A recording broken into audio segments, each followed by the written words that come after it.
Excuse me, everyone. I'd like to request everyone to take your seats, please. And before I begin, I would like to thank everyone. I would like to thank everyone who's here. Thank you for coming.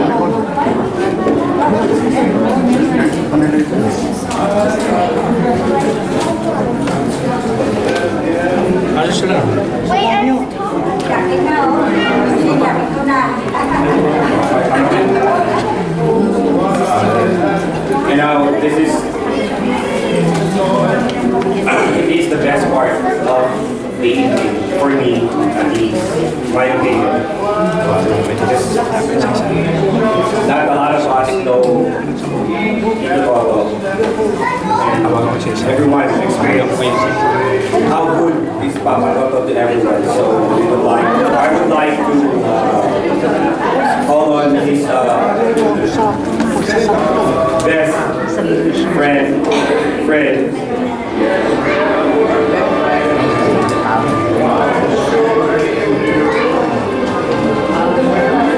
Pwede ba mag-Tagalog?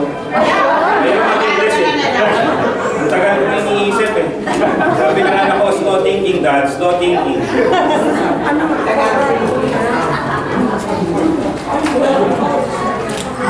Slow thinking.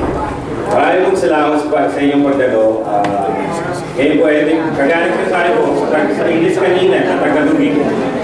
For those of you who doesn't understand me, please bear with me. You can ask someone to translate it for you. So, maraming gusto magsalita. Hindi ko alam kung sinong unahin. Pero, nahimik naman kayo bigla. Pero, gusto lang mapakinggan si Mang Bird. Kaya ito po, ibibigay ko sa inyo si Mang Bird. Siya ho ang kakatihang tila ni Tito Toto. So, si Mang Bird. Hi, good evening, folks. English. Good morning. Hi, good evening, everybody. Family of Nestor, relatives, friends, acquaintances, everybody. For your information.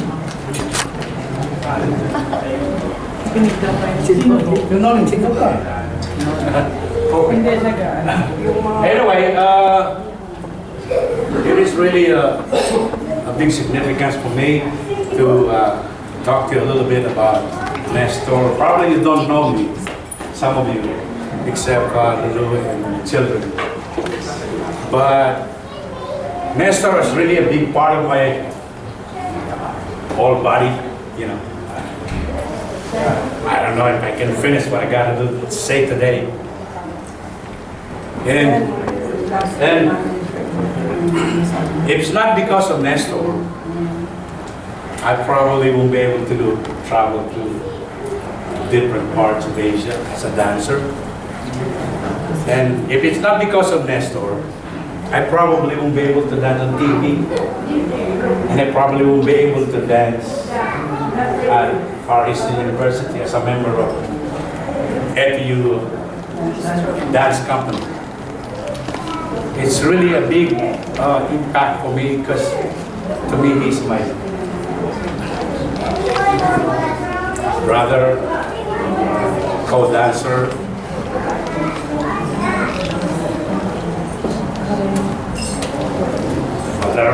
father.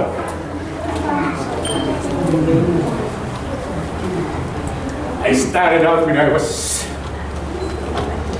at FU modern dance, and he approached me one time. I was at the gym. He said, "Yeah,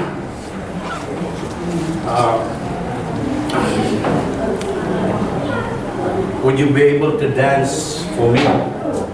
Because we're having some kind of a need of a dancer for Alpine group. Everybody knows Alpine, right? Yeah, and then Usually, open dancer are composed of all guys, because the star of the show is usually like the movie star. So we support them. So that's how I got started into dancing on TV with Shirley Baroque show. I said, when he approached me if I can dance, I said, I don't know if I can dance. So he said, if you want to try me, it's fine, you know, but I don't know anything about jazz, you know. I'm a modern dancer at every year. And Nestor is a jazz dancer. You know. So he said, it's okay, we teach you whatever to become a jazz dancer. So that's how I got started into dancing, because of him. And that's the first time I did TV on Channel 5, Shirley Baroque show with Nestor Pasillo. That's how I got started with. And then follow with the rest of other TV shows like The Carmen in Color on Channel 9, the Dolby Special on Channel 4, and some of the Dolby shows. Nora, I was with Lito Calzado dancing, and one of my co-dancers is over there, is original Lito Calzado dancer. Nora is Lito Calzado dance group. But the thing is, all dancers on TV are all from FEU. That's why during the time of Nestor Pasible, the entire population of the Philippines, the dancers, they're all from FEU. You know, if some of you don't know. So, and also Vilma Santos, right? You know that, right? So they are me and him over there with Lito Calzado dancers. So they are all from FEU. So another story of mine, I've just got to summarize what I got into it because of Nestor Pasible. Another episode that I got is like when he was practicing with the Philippine Festival group. Anybody knows? Little knows that. And the children probably don't know that. And when he was practicing the Philippine Festival, they have to travel to Asia.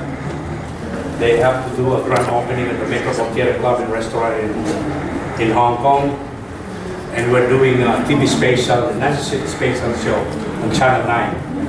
And while we are over there, he told me that, Bert, I don't know if I can be able to travel to the festival because the class is going to be opening very soon. And then he told me that, would you be able to do as my alternate in case I cannot come and travel with the group? And I said, well, if you think I can do it, you know, I'd be willing to. Yeah, I will introduce you to Ray Nicolas and Ray here, who is the leader of the Philippine Festival. So we went over to his house, and he introduced me to Ray and Ray Nicolas. Anyway, for those of you who don't know Ray Nicolas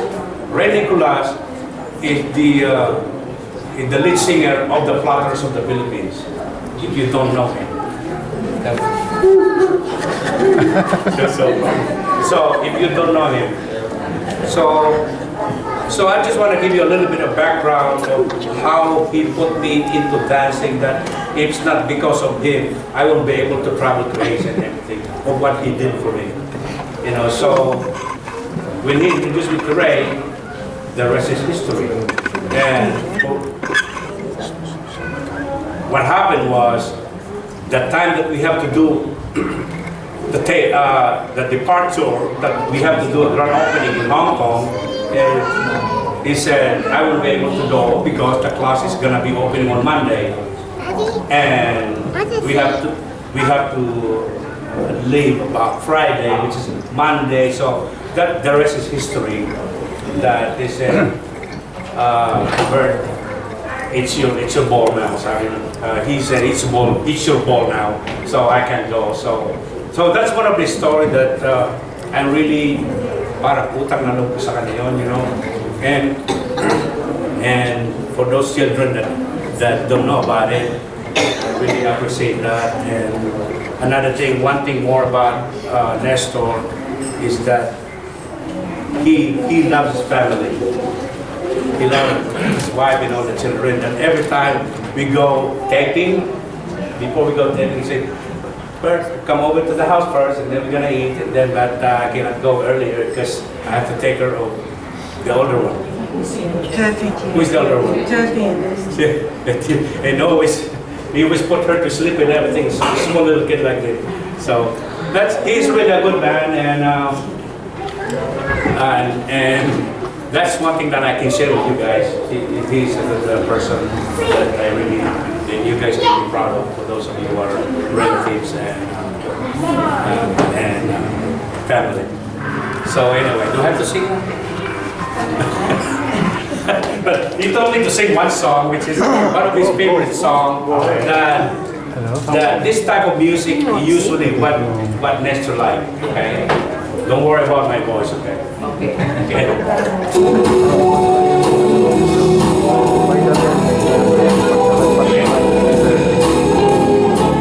And Nestor is always good at this. That's his mannerism. More than the greatest love the world has known. This is a love I'll give to you alone. More than the simple words I try to say, I've only lived to love you more each day.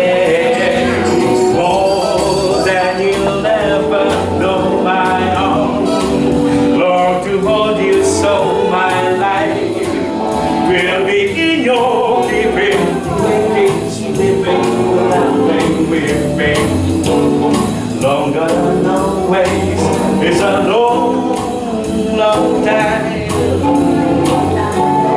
But for beyond and forever, you'll be mine.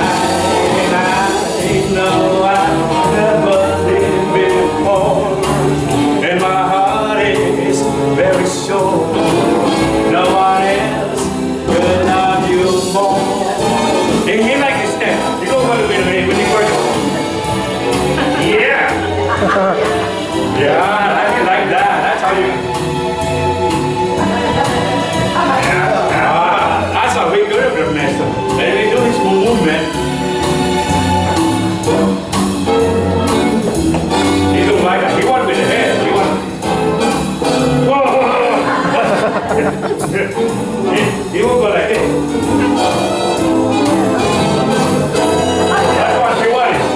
I know I never lived before, and my heart is very sure. No one else could love you more.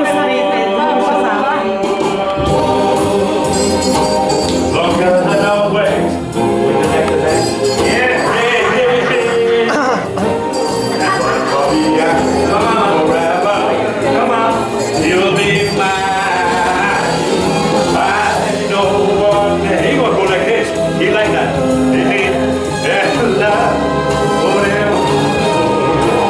No one else could love you more. No one else could love you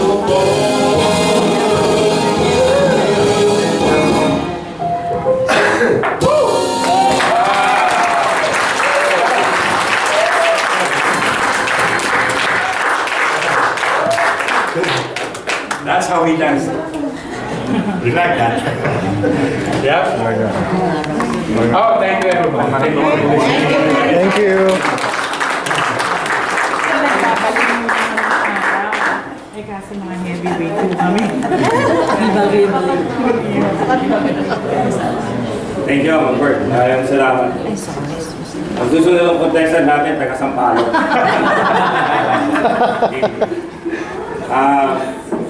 Isa lang yun sa mga makulay na buhay ni Toto para sa akin. Sa iba, Papa Toto. Once again, if you don't understand Tagalog, you can ask someone next to you. Because I can say it in Tagalog more from the heart. Isa lang yung sa mga makulay na bahagi ng buhay ni Toto. As everyone knows, Toto live a full life.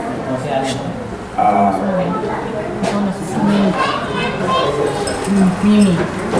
Ngayon, susunod na magsasalita si Mimi. Sabihin ko sana, mas malakpakan kayo, kaya lang. Good evening, everyone. Don't worry, I'm not gonna sing and dance. Okay, I actually prepared a short eulogy for Papa Toto. I'm just gonna read it because I'm nervous, so I'm just gonna read it. When I was asked to say a eulogy for Papa Toto, so many things popped into my head. There are so many happy and unforgettable moments with Papa Toto that it would take more than a day to say them all. I guess the best way to share with you how Papa Toto touched my life is by enumerating the lessons that I learned from him through the many years that I became the fourth little pig in the family. Yes, I blame Papa Toto and the Apasible sisters for my significant weight gain. But how can you resist Papa Toto's excellent and tasty cooking? Everyone knows what a good cook he is, especially his kare-kare, which, by the way, my sister Trisha has been begging for the recipe for the longest time. My sister was here from Australia last December, and that was the last time that Papa Toto cooked kare-kare. So I guess his recipe will be a secret forever. And where's Ate? Ate Lee, I know you cook kare-kare too and you say it's as good as Papa Toto. But I'm sorry to say, Papa Toto's is still the best.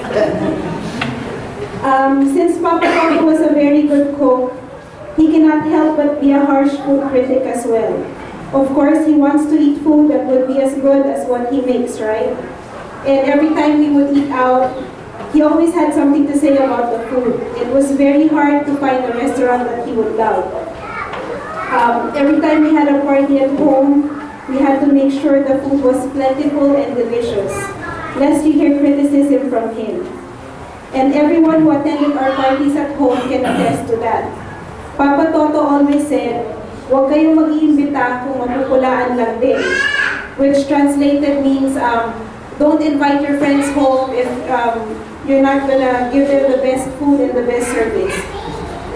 And every dinner time, he was our cook at home. So every dinner we go to Ate Chetty's house and eat there.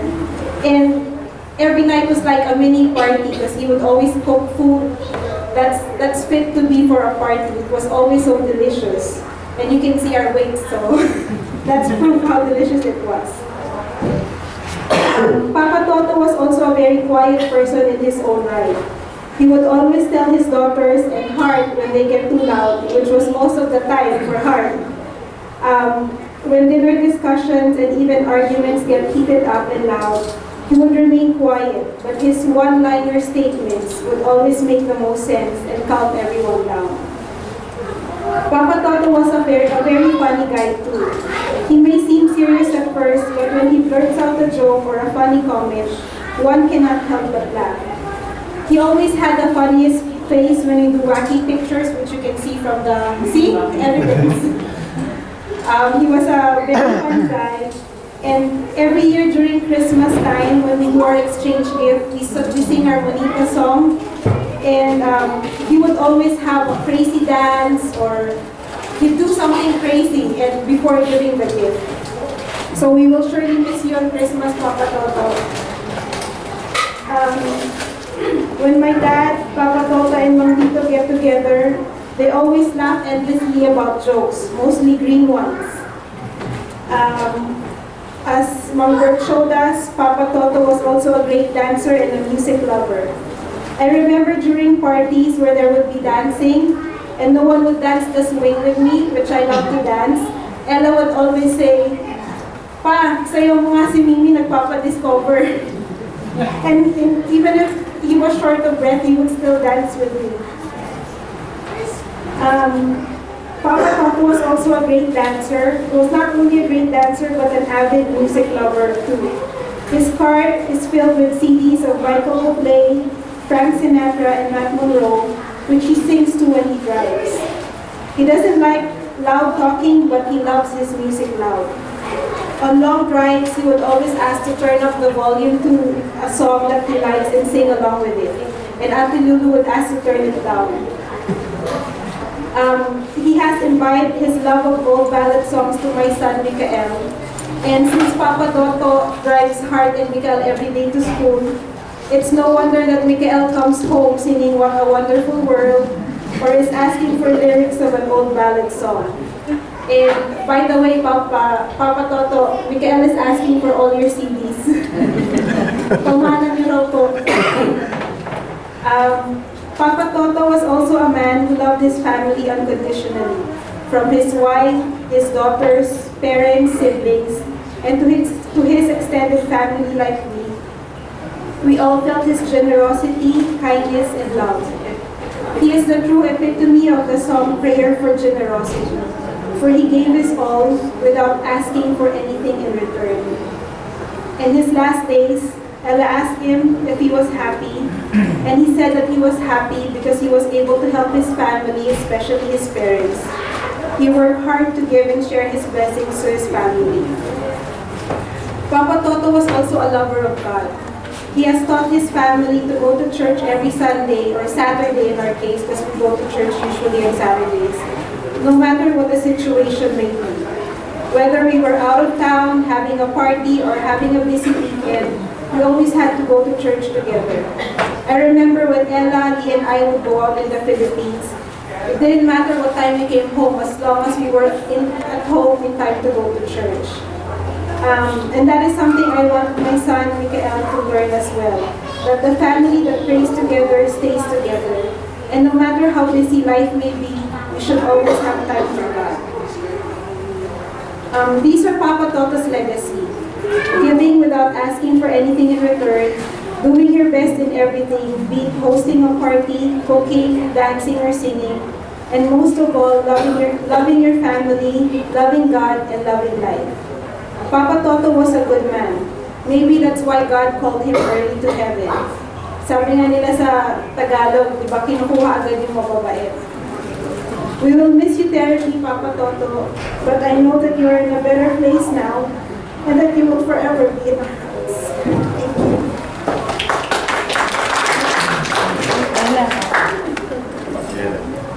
you. Next is Ella.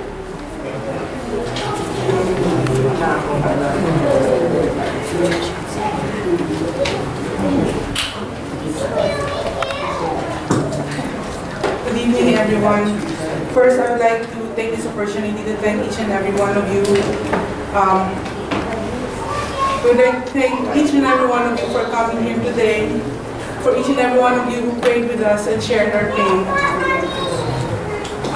And as we bid our last farewell to Papa, I would like to share with you some of my most memorable experiences and memories with him.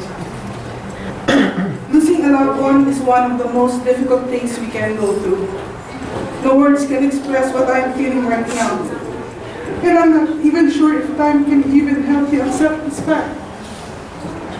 I just would like to share with you some of the best memories I have of Papa, which helped me to be the person I am now. When I was a kid, I remember him brushing my hair after each bath. And take note, I had very long hairs before. When I was sick, he would hug and kiss me, telling me that he would take away my sickness. Aamoy-amoy niya kami at sasabihin niya na akin na lang yung sakit niyo. At night, he would sing me his self-made lullabies until I fall asleep. Or if I can't sleep, he would tell me stories that would start with, "Nung araw." And I would be scared at the tone of his voice and force myself to sleep. When I started school, I remember him going to our school activities like field trips and PTA meetings. From kindergarten to college, he kept reminding us that we had to do good in school, since we didn't have to work like he did while going to school. When I tell him that school is hard, he would always tell me that yes, school is the hardest thing to do. But he always reminded us how important it was to finish school. While growing up, he also taught us how to value friendship. He always tells us, huwag kayong mag-iimbita kung hindi nyo aasikasuhin mabuti. We had to make sure our friends and visitors always leave happy and full. When I started working, he would always remind me to work hard and tells me, huwag kayong magmamalaki sa trabaho. Because based on his own experience, he would tell us, ginawa kong gabi ang araw ang gabi, to make us realize the value of hard work. He also reminds us na daig ng maagap ang masipag. I was very lucky that my boss was very understanding, because when I first learned that Papa was sick, I asked them if I could take a leave because I really wanted to take care of Papa. And I'm glad I did. Because although things happened very fast, I was able to spend time with him. Even during the time that he was sick in the hospital, he remained selfless. And even thought about me as he asked my mom how I was accepting the fact that he was sick. And he would say that ayaw niyang ako ang nagbabantay sa kanya kasi hindi raw ako nakakatulog. The day he was about to be discharged from the hospital, we were able to talk and bond. I was assuring him that even with his illness, he was a really blessed man. And he told me, oo, masaya ako kasi napagsilbihan ko ang mga magulang ko at mahal na mahal ko kayong pamilya ko. And I'm glad that I was able to do the same for him. And if I had to do it over again, I would. My dad went peacefully last Friday, and I know he was ready in mind, body, and spirit. I love and miss you terribly, Pa.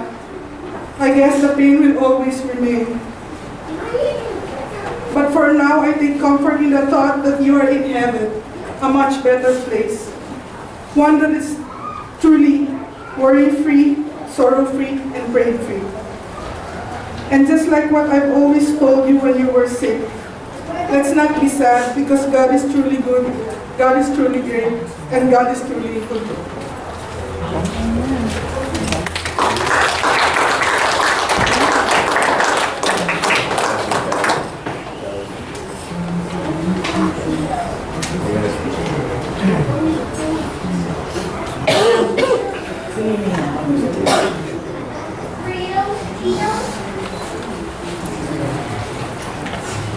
Good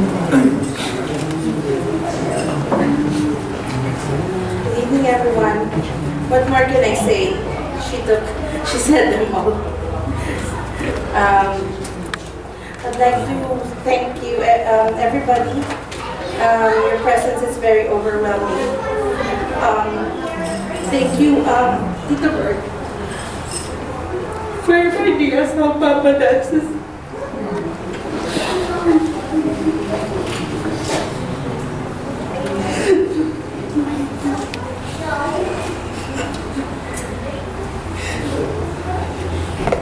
At Nile and the youngest of the three.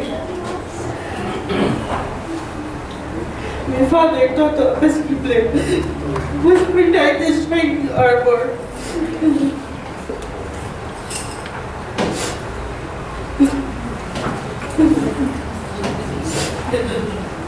Sorry. I would spend mornings with him, sitting on his lap, singing songs in my younger years. He would lie down beside me whenever it's hard for me to breathe, since I have asthma when I was young. And as my sister told you, he'll just kiss us and tell us, I'll just get this asthma from you. I'll just get your sickness from you. He supported all my crazy ideas, aspirations, hopes, and dreams.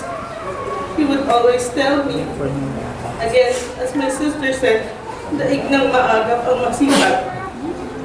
He listened to all my problems, big or small, without judgment or criticism.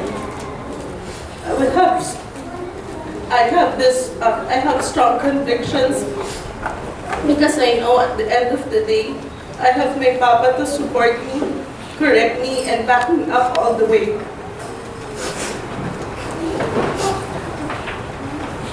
When I came to know the results of my dad's X-ray last January 7, 2 days before my vacation for the Philippines, my heart was literally broken into pieces.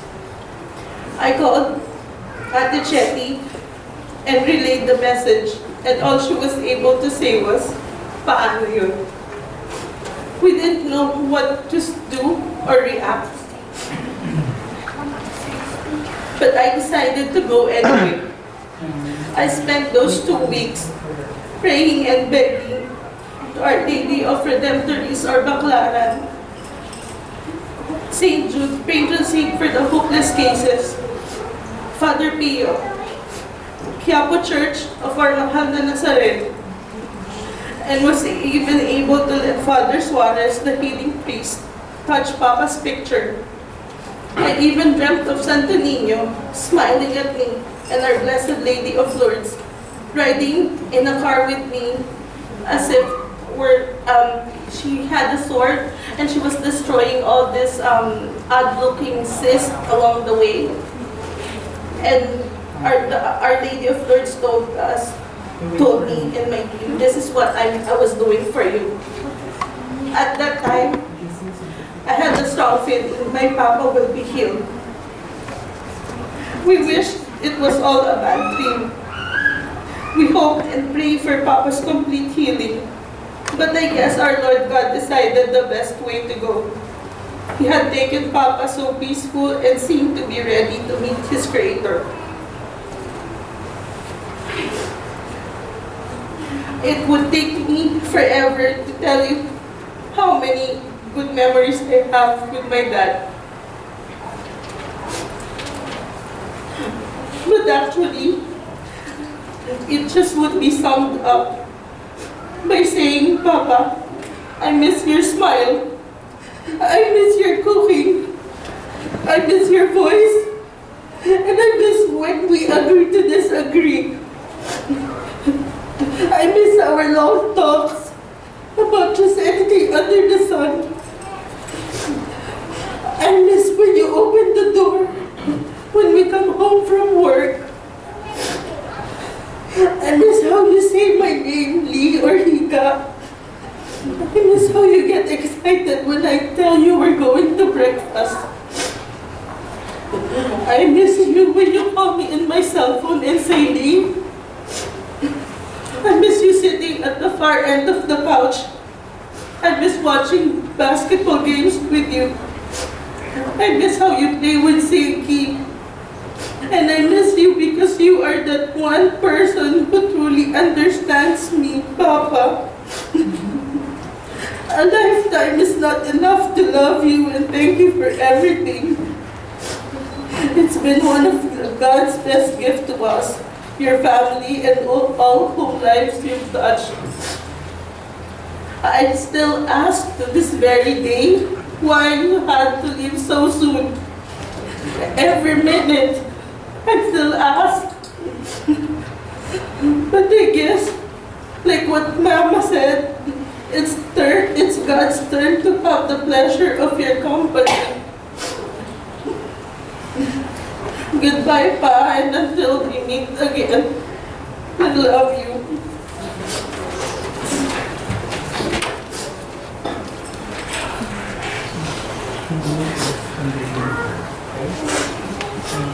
Wanna go first?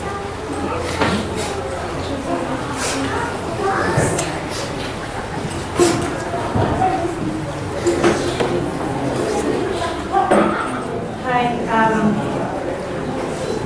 I'm Chetty, I'm the oldest, and I can say that I'm the luckiest one to spend 40 years with my dad. The only thing I was always telling him was, and I know until now I've been telling him, na mahal kita. were very spoiled by my dad. Lahat ng binili ko, binigay niya. One day, he was in the ICU at Arvin. The priest came and talked to him. So I was the first one who entered the room and my mom was there. And the very first thing that he told me was, patawarin mo ko sa lahat ng ginawa ko. And I guess the priest had told him that was the best time for him to ask forgiveness. So what I told him was like, pa, kahit na isang beses, wala kang ginawa sa amin. Kami ang dapat magsabi sa iyo noon. But he still had that pagkukumbaba na I still have to ask forgiveness for him. He might be thinking he was not a perfect dad. Every night, he will ask my sisters, where's Chetty? Minsan maliligo lang ako, sasabihin ni Ella, ate, pinatatawag ka na niya. So I was very lucky that he trusted me, and I know I told him that na pa, magpahinga ka na, hindi namin pababayaan si mama, lalong-lalo na yung dalawa. When he was diagnosed during like this January, when Lee told me that the X-ray results were innumerable nodules, I just kept on crying. I was at work. I was kept on crying because I know it was cancer. Palagi nila sa akin sinasabi, bakit mo iniisip na cancer? Well, ano pa ba ang mangyayari, di ba? Kumbaga, and then from then on, every time I see him, I will just cry and cry going to work because he was there watering the plants. I will just pass by in a hurry to drive dahil ayoko makita niyang umiiyak po. Siguro nga, sabi nila, Papa's girl ako, pero mahal na mahal ko si Papa. Minsan nagtatay pa ako sa trabaho, then I would just cry and cry. And then, dinner time, Ella will text me and she will tell me, ate, make sure you will eat with us. Kasi hindi ko matignan si Papa na I know anytime he will leave us. Nung nasa hospital kami, I told him, he told me one time na wag kang mag-alala, sasaya ulit tayo. And I guess he did that before he left us. Because it was like, I guess, a Tuesday last week when I was giving him lunch. And he said, no, I will join you guys for lunch. So we even had the last picture with him, my sisters and my mom. And we were happy at that time. So now I realize that probably that was his, thing of making us happy. And making us feel na nandyan pa rin siya. Throughout, when I started working, I guess mas mahirap mag-call off because of him. He was very upset when he sees that at home. And then he knows our schedule eh. He will tell us, nag-call off ka na naman. He will tell us, huwag niyong pababayaan ang trabaho niyo because time will come. Pag malaki kayo sa trabaho niyo, you're not going to have any job and you'll feel sorry about it. For him, working is very important.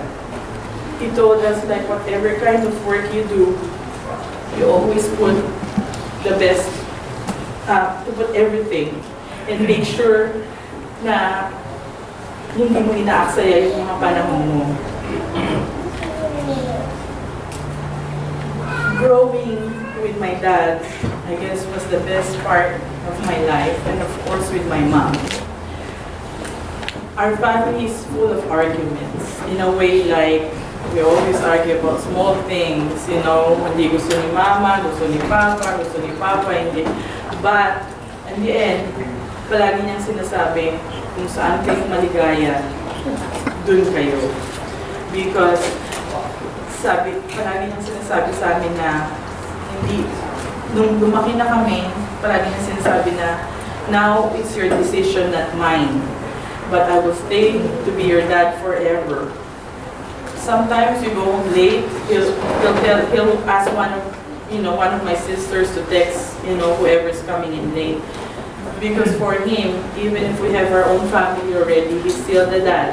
He will still remind us that this is what is the proper thing to do. And sabi nga niya, at in the end, ano man ang mangyari sa mga anak niyo, it's still the parents who's going to be blamed. So he said, until his last breath, he will not stop reminding us if we're doing something that is what is not according to, Thursday night, I was with him, and he was still even watching basketball and eating. And then all of a sudden he was like, he got upset, and I said, "Pa, how come you're upset?" And he said, "Ano ba talaga ang sakit ko?" And then I told him, we were there, the doctor told us it's lung cancer. And hindi kami nagtatago ng anything tungkol sa'yo. Of course, the only thing until now that we tried to cover up was like when the oncologist told me that he has few more weeks to live. And then he was like kind of upset, so I said, "Pa, umiyak ka, magalit ka, ilabas mo ano yung nasa loob mo because that will make you feel better."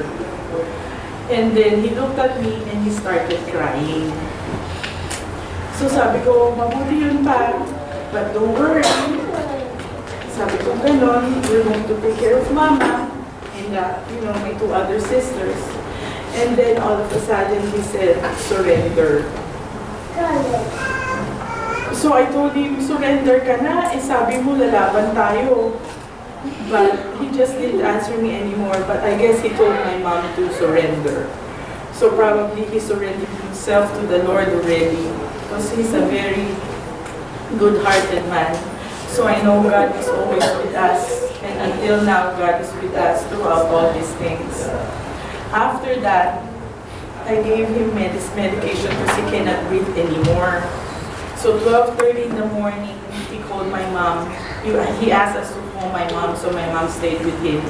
And at 7 o'clock, my sister woke me up and she said, "Pa, hindi na masyadong nahihirapan huminga si Papa." So I talked to him and I asked him, "Pa, kilala mo pa ba ako?" And he said, "Yes, si Chetty." And then my aunt asked him too, "What's my name?" And he said, "Nita." And even my aunt was like telling him, "You still want to eat?" But he said no more. So I gave him medicine and I said, do you want to pray the rosary?" So he said yes. So throughout, he was praying with us. I gave him medicine. My mom came down, and like I think 9:30, he went to sleep. He was like drifting away slowly until we had another round of the rosary. And he died. He left us at around 1 o'clock in the afternoon. I did ask the Lord why. Why is it happening? Not any single question did I ask the Lord, because I know He has a purpose. But what I know was like, if the Lord wasn't able to prolong his life, but at least He gave him a very peaceful death. And that I think is enough for us to console us that we know that he didn't suffer. Because that's what his request. Every time I talk to him in the hospital, he always tells me, "Ayokong maghirap." And so I keep on telling him, "Hindi ka maghihirap. I will bring you home." And for the last time that we were at San Antonio, he was in a hurry to go home. And I said, why are you in a hurry? And he said, "At least sa bahay, kumpleto na kayong lahat." God had given us a very fruitful week. The last week, to be with Him, to experience everything again, to feel that He still loves us very much.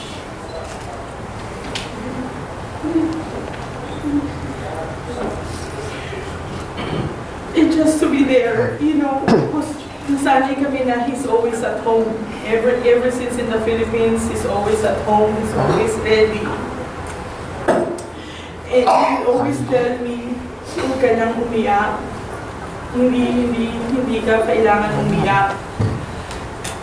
But when he said surrender, I guess the Lord took him right away. Because the Lord was in a hurry for him to be one of the angels in heaven. Pa, mahal na mahal kita. Lagi ko yung sinasabi.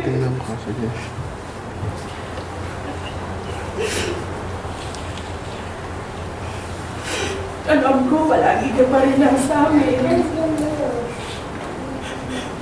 Pero, we will miss you. We will miss you a lot. Palagi mong tatandaan. I guess, the best part of being a nurse was to took care of my dad. 100%. And now I could say that I'm fulfilled because I took care of him. All of us took care of him 100%. Maraming salamat. Maraming salamat. Kung hindi sa'yo, wala ka. Wala akong tago eh, tsaka lobat ko. Mahal na mahal kita pa.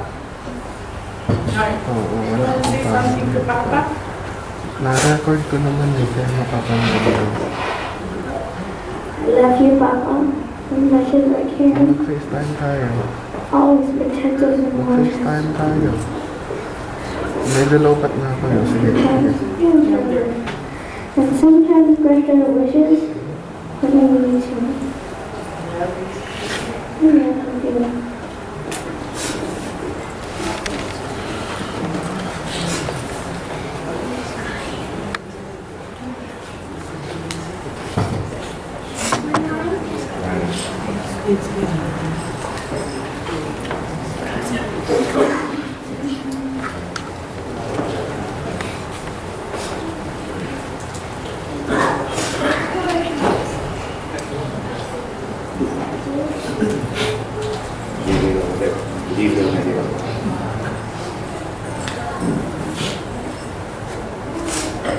Ika nga rin na, nagsalita na yung nagsalita. Sa mga anak, mga kaibigan. Kung sino si Tito Toto, na ipamahagi niya sa lahat ng tao. Kahit konting experience, wala. Nag-stain sa puso at isipan dahil ganun katindi si Tito Toto. Huwag nang sa madyo kasi lagi akong tinatawag sa madyo. Okay.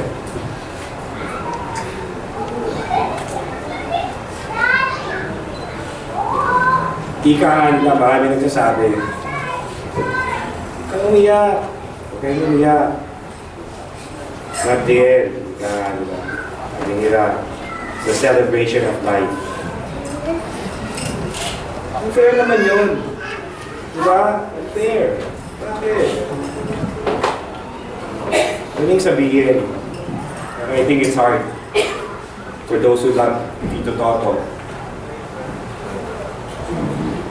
na ganun. Pero in our hearts and in our mind, kagaya ng sinabi ng mga anak niya, very fruitful. Marami siyang na-accomplish. Nagpatayo ng kapilya. Maraming natulungan. Totoong tao. Sige, Toto. Hindi man ako parte o lumaki ako kasama ng Tito Toto. Pero tinuturing ko na siya parang isang malaking respeto ko kay Tito Toto. Kaya nagpapatalo ako sa madyon sa kanya. Pero maraming salamat uulit sa lahat ng dumating dito. Di ka ready. Kasi tao kayo.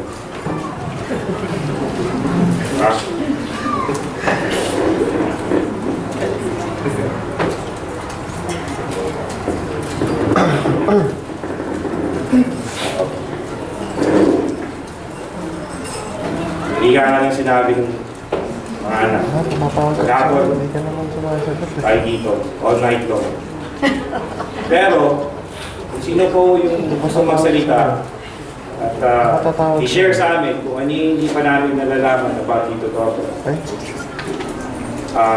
Ika nga nila sa sabi ito ko na yung pagkakataon. napatawag ko yung ngayon. Ay pumahagi sa mahal niya sa mga taong nagmahal sa kanya kung gaano siya katotoo at kung paano siya minahal as isang kaibigan, isang tao, isang kapatid.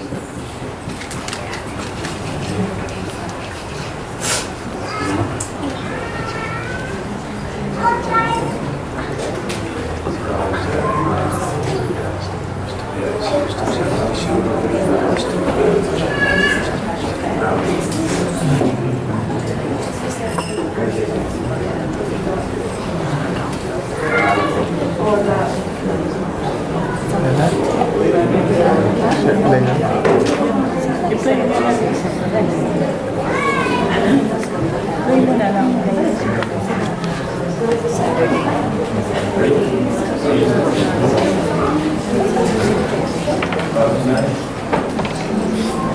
Manit sila, Eldo. Sila Maricel. Okay, if everyone's shy to talk, you're all welcome to more refreshments.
event niya July 5.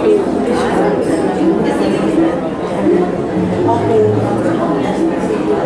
Thank you very much. Sige, mag-iita na lang tayo ulit. Bye-bye. Thank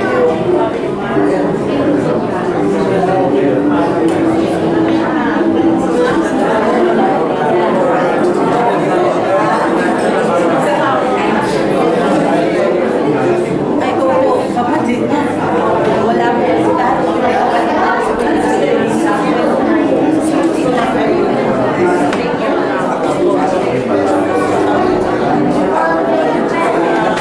sa Philippines, may sarap sa Canada, pero nasa Philippines